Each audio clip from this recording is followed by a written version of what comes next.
Hey, it's Jeanette from the Not So Perfect Mom. I am doing a Friday Reads, what I'm reading, what I've been reading, and it's not very much, unfortunately. I kind of got put into a book hangover and couldn't find anything else I wanted to read that gripped me, funny, you'll see in a minute, gripped me quite as much as this book, and it is Grip by Kennedy Ryan. It is a contemporary romance, which is not normally my thing. I'm usually a historical romance type girl, but I fell in love with this book and cannot put it down. And I don't read Kindles very often, but I really, really, really loved this one. And this is the story of Grip and Bristol. And Grip is an aspiring musician. He is a black man, and he's working his way from a poorer family to becoming what he wants to be, a rapper with some soul. And Bristol is a white girl from a very affluent, rich family, and they're a family of musicians.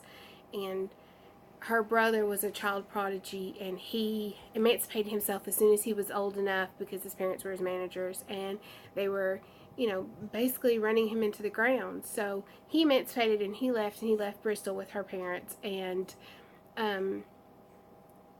she wants to create their relationship back. So she goes to visit him, and Grip is his best friend, and so she meets Grip, and they kind of have sparks going on, and but there's a lot more complications going on with that than, just, boy meets girl, hook up. Bristol wants more from her life than just, a fling or whatever.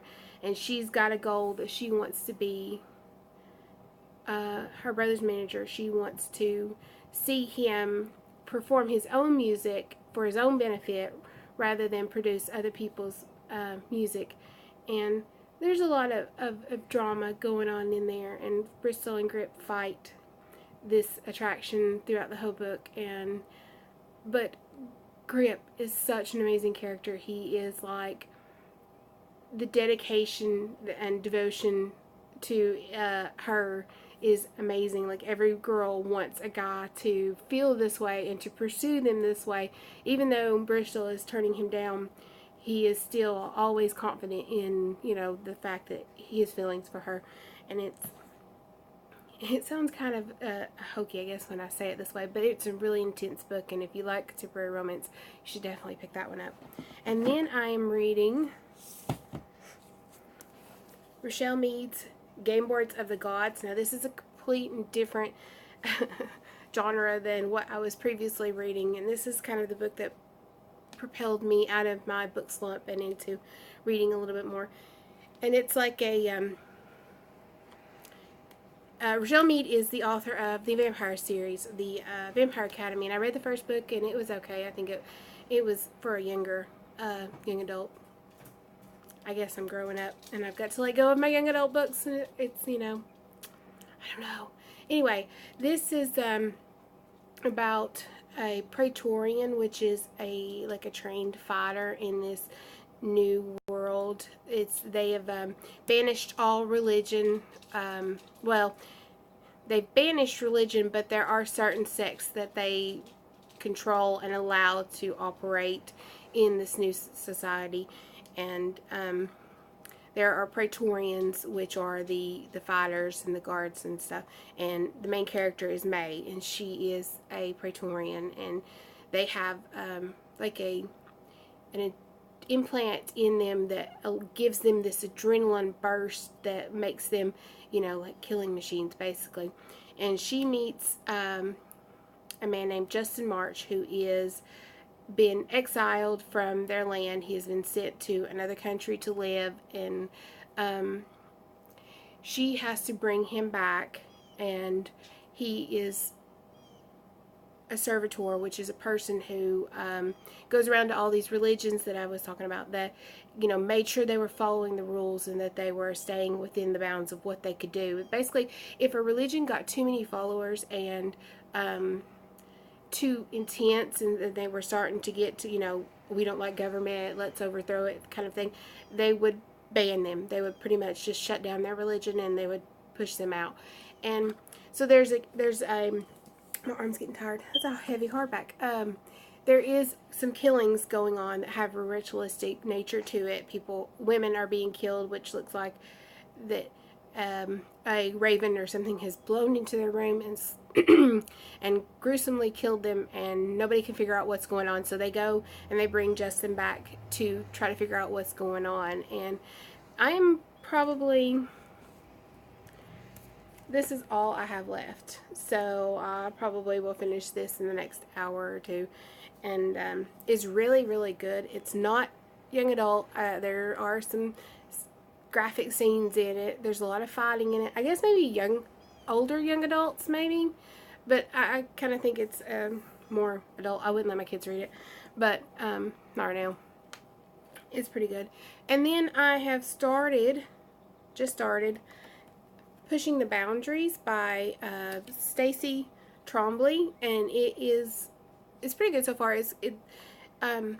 It's about this girl. I guess she's probably about 16 or so. So far, I don't think they've said what it is, what her age is yet. But she is going on a missionary trip. Her mother wants her to be a doctor. I guess her mother's a doctor. And she's on a missionary trip, and she wants to be a photographer. She wants to take pictures.